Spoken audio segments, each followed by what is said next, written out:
Let us hear the beauty and the power of the words of Psalm 24. Not 23, but Psalm 24. The earth and all that's upon it belong to the Eternal. The world is God's, with every living creature on it.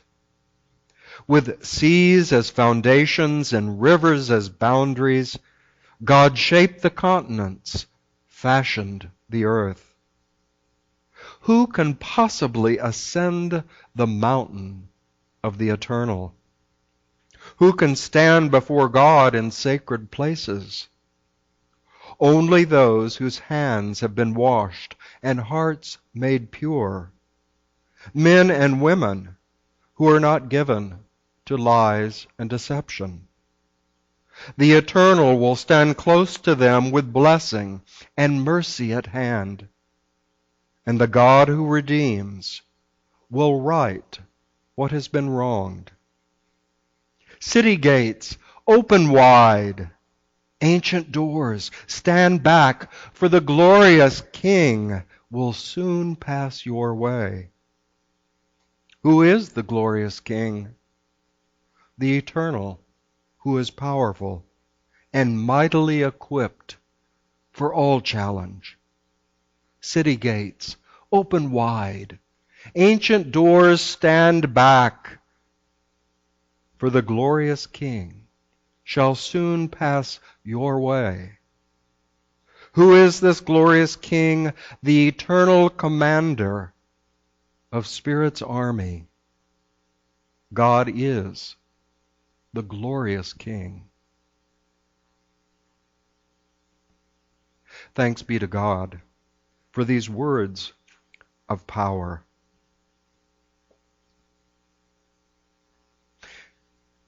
As we follow our reading of the daily word each week, it binds us together, brings us into a connection with all our friends worldwide who share in the unity movement. And likewise, the scriptures I share with you from the common lectionary connect us in heart and mind with all those in Christian worship on this day throughout the world who focus upon this particular psalm.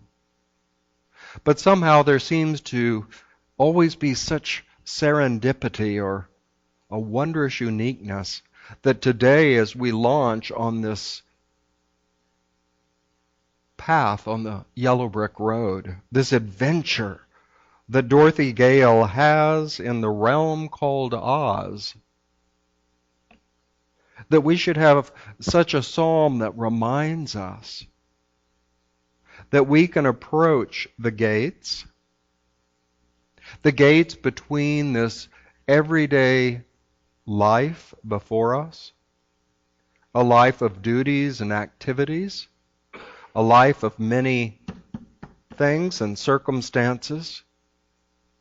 But we can approach holy gates, gates of heaven, if you will, gates of Oz, if you prefer, but we may bid them to open.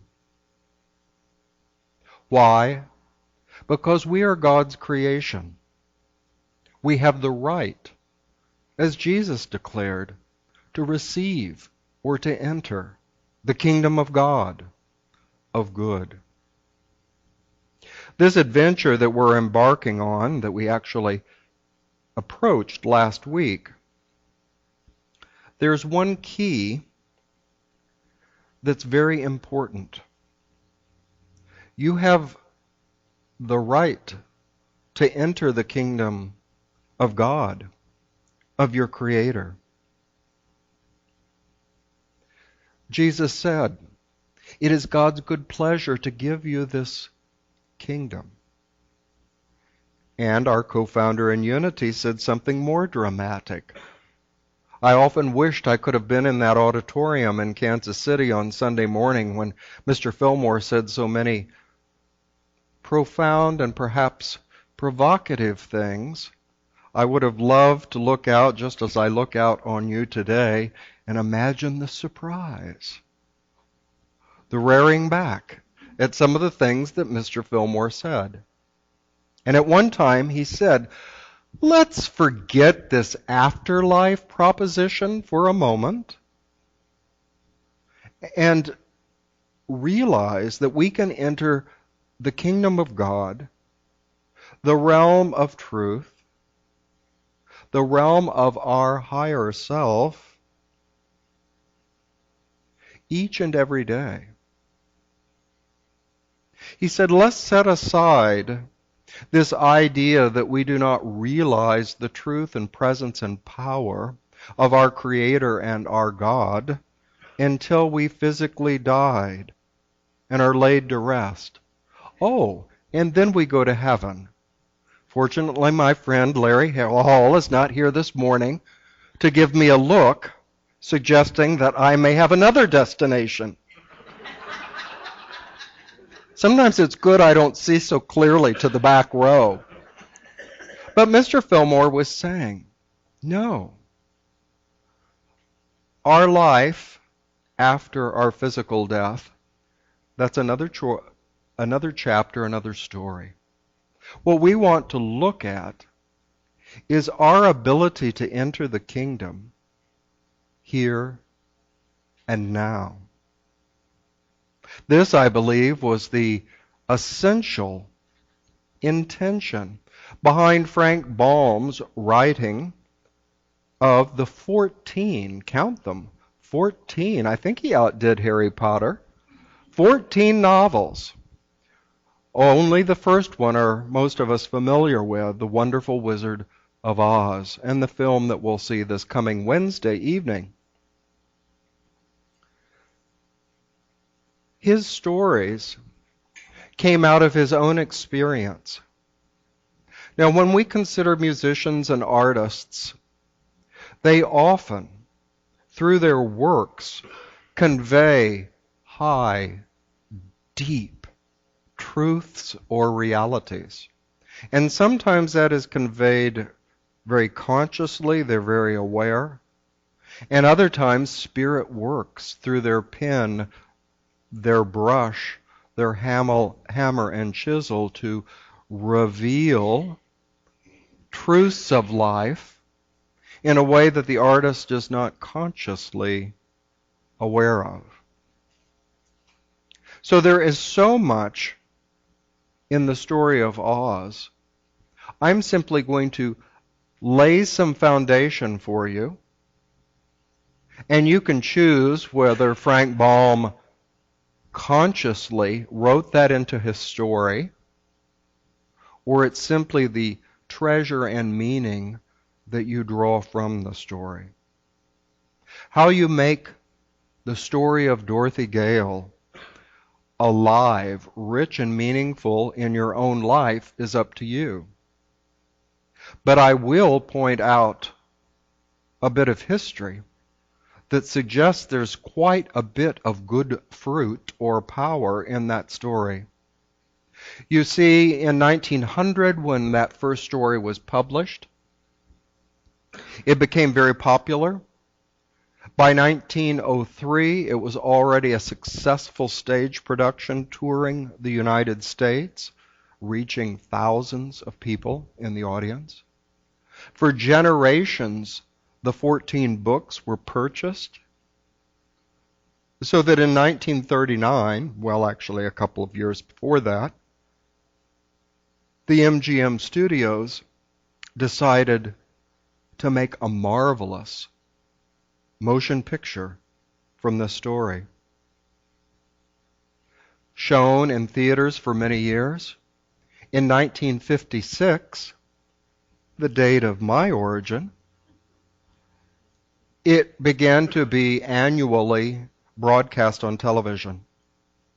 So up to this time, where we are living now, it's estimated that far more than 1 billion people have seen this film, and even more have read the book or the books.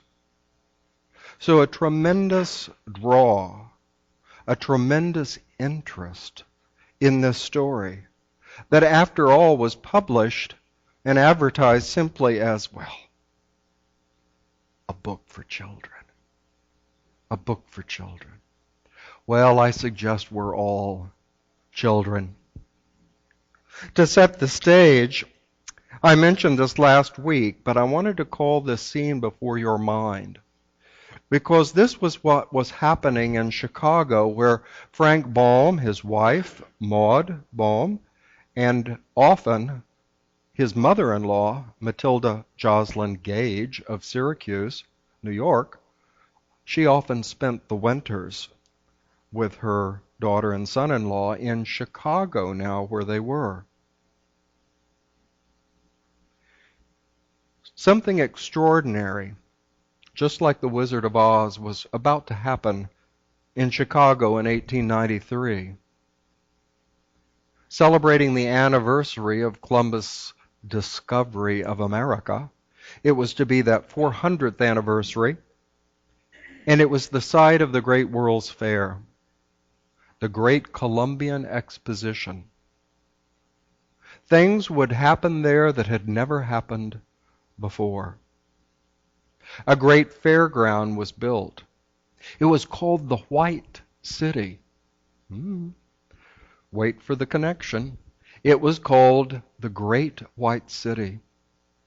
They said that it was so bright that they actually sold and distributed spectacles, sunglasses, to those that attend, because they were blinded by the whiteness, or the light reflecting off all the white architecture. Now, get a scene for the vastness of the crowd.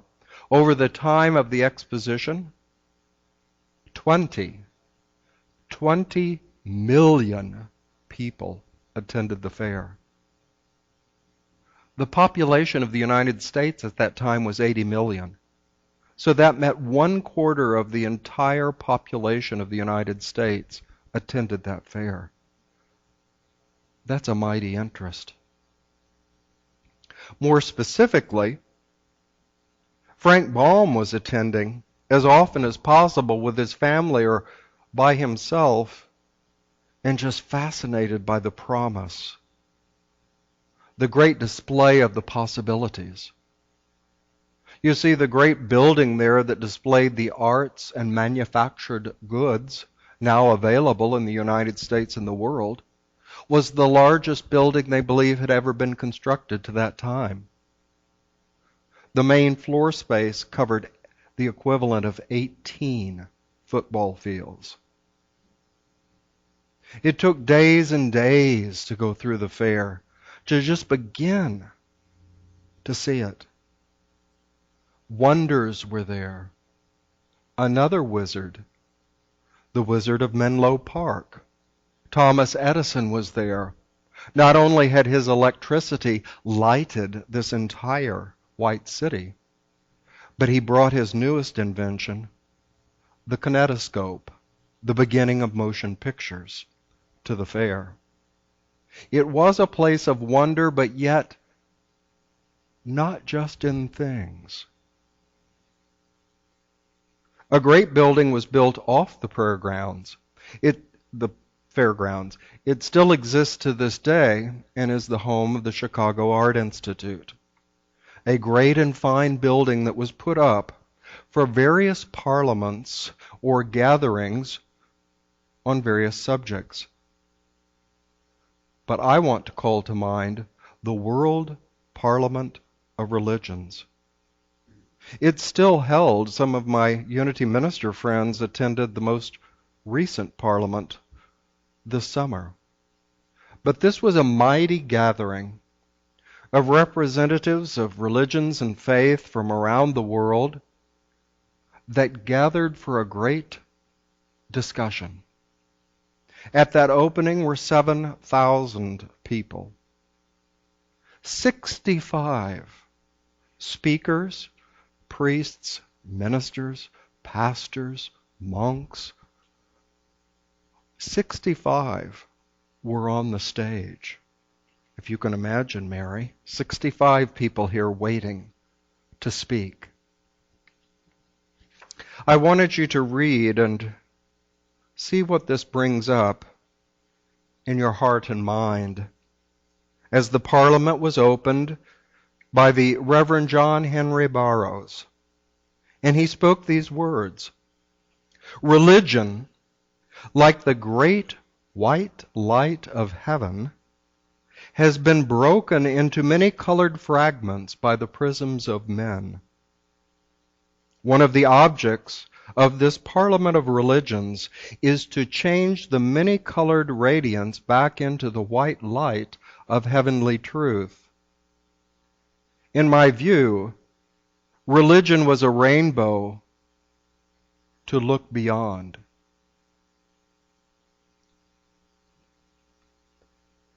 And then he introduced perhaps the greatest sensation not only of the Parliament of Religions, but of the entire fair. A man that had a tremendous effect upon his time and our country. His title, Swami Vivekananda. He began his short address to this great assembly by saying all men are struggling through paths which in the end lead to God. He said, if anyone here hopes that this unity will come by the triumph of any one of the religions and the destruction of the others, to him I say, brother, yours is an impossible hope. He introduced the idea, familiar to many of us, that each one of us is to seek to become the change in the world that we seek. He concluded with a challenge. Come up, O lions, and shake off the delusion that you are sheep. Be not afraid of anything. You will do marvelous work. But the moment you fear, you are nobody.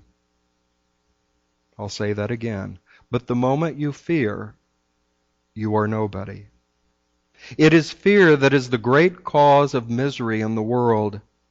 It is fear that is the greatest of all superstitions.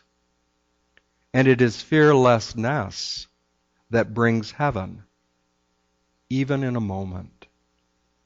Arise, awake, and stop not till the goal is reached. The Swami would go on to speak on other occasions during the 2 weeks of the Parliament, and then he was engaged to speak at countless lectures all over the United States, speaking on these principles to thousands of listeners throughout our land. There are many things I could share, but just today, I want to share that he offered the spiritual practice known as yoga from his tradition in India. And he described 4 paths or types of yoga, and they're important to our journey on the yellow brick road. 1, what he called the yoga or path of wisdom. The yoga or path of devotion, or we may say love. The yoga and path of courageous action. The yoga or path of inner harmony and serenity, finding our true home. Now, Frank Baum, in many ways, through his life experience, but very intensely through the wonder and power of this great World's Fair of 1893, was given experiences and images and powers that he shaped into what is our journey. Our journey to see the wizard. Our journey of self-discovery. a journey that we must each make in our own way. Yet we have a great example, a great story in that of Dorothy Gale. Now look at the wisdom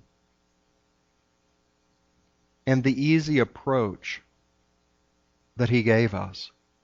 I don't know if you're fond of the adventure movies, action movies of the last number of years.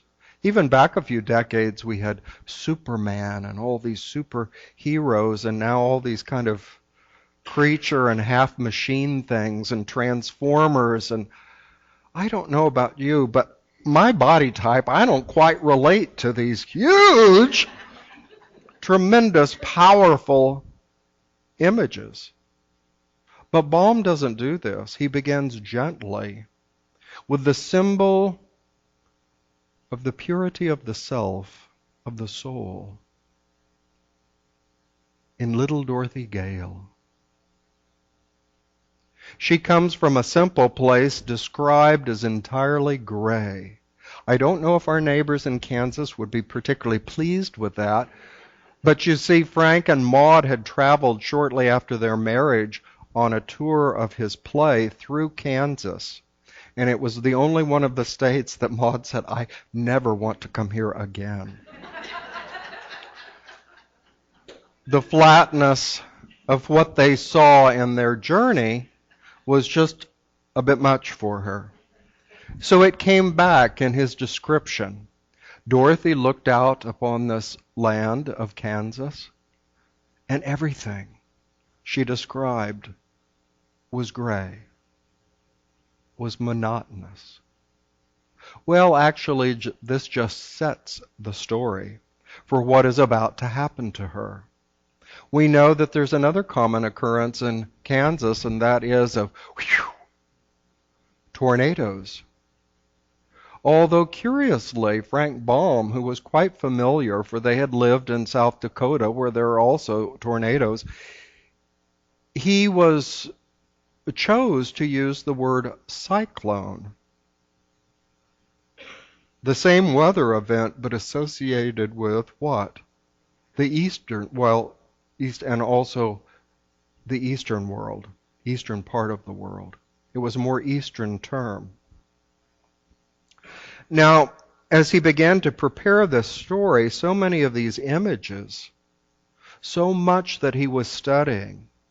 Remember, last week I introduced the fact that Mr. Baum, like Charles Fillmore, were students at the same time in the early 1890s, students of theosophy. Theosophy played a major role in the World Parliament of Religions. Although it was quite a young 19th century endeavor, it was an organization seeking to find the one truth in all the religious expressions of the world. What is the common thread winding through all religious seeking through history? But it also spoke of a spiritual realm, a realm of realities or truths that we do not experience with our physical eyes, but can only know in a shift in consciousness, what they called the astral plane. Now, it's not important that I explain to you what they meant by that, but that it was a spiritual reality. It was another kingdom that stood behind what we see in this world, our material world.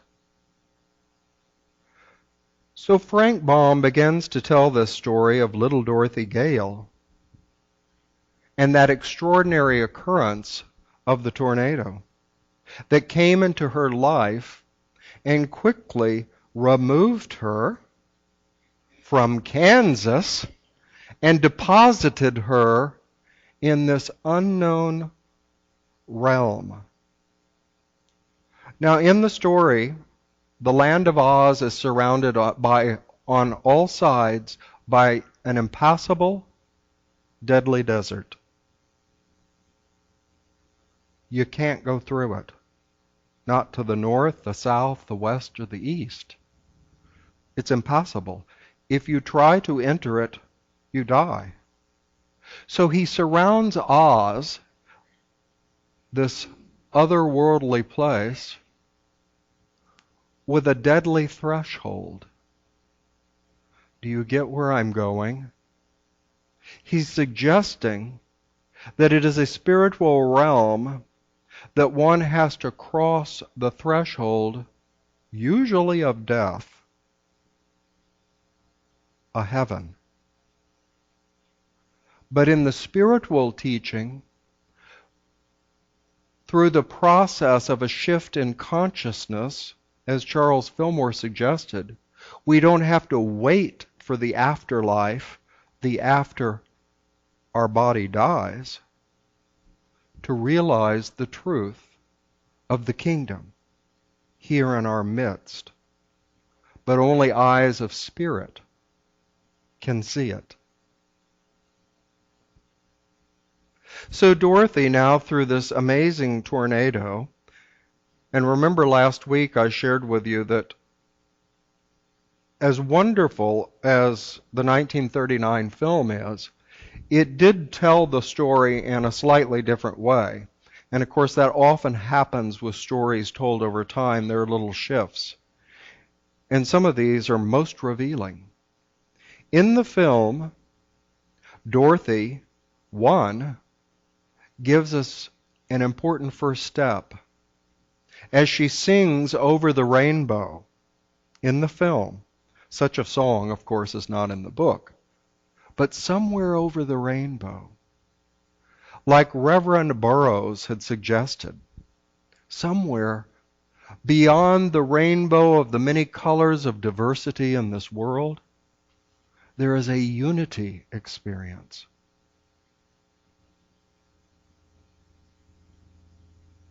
And that can be reached on the spiritual path. So Dorothy begins by showing us we must desire, long for, strive for change in our life, for a new vision of possibility. It may be in Reverend Marge's workshop on prosperity that we begun yesterday, a shift in consciousness. But we have to desire a shift. We have to use the faculty of imagination to go beyond where we are. Dorothy shows that.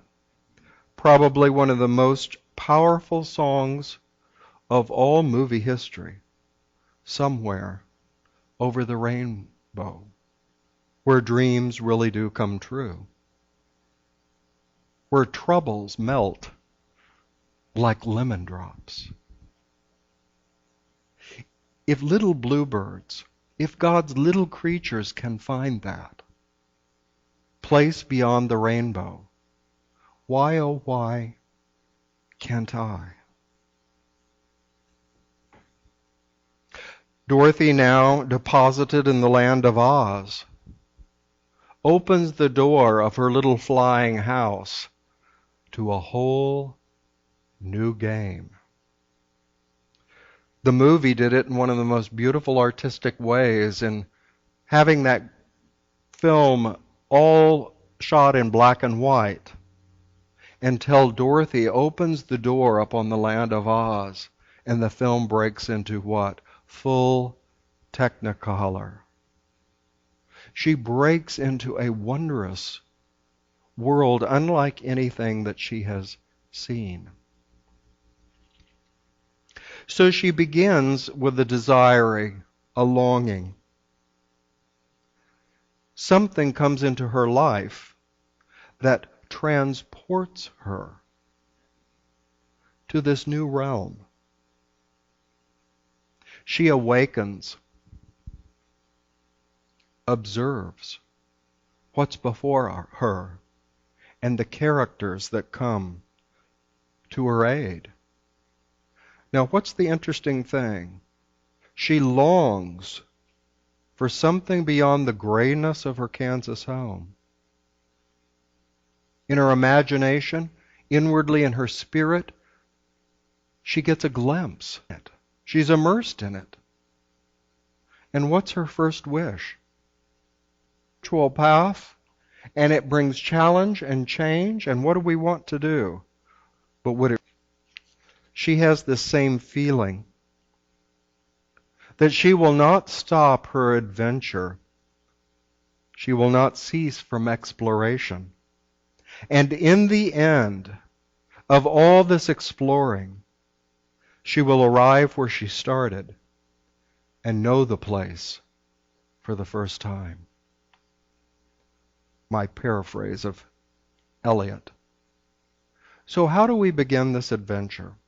Well, in the coming weeks we will be looking at details, images, lessons that Dorothy and her companions, the Scarecrow, the Man of 10, and the Cowardly Lion, what they will show us are steps along the spiritual path. But today it may seem subtle, but it's absolutely necessary that we get the first requirement. The longing of the heart for that realm of possibility. What can be? What the Spirit of God is willing to lead us into. We have to desire that. We have to focus upon this possibility. Use our brains, if you will. And thirdly, we have to be willing to begin. The great man of wisdom, Dr. Martin Luther King, described faith as the willingness to take that first step before seeing the entire staircase. Are you willing to take a step on the yellow brick road? You don't have to go in search of the road. It lies in this very day, in your very life. If you choose to begin, or for some of us to continue, the journey of the spiritual path.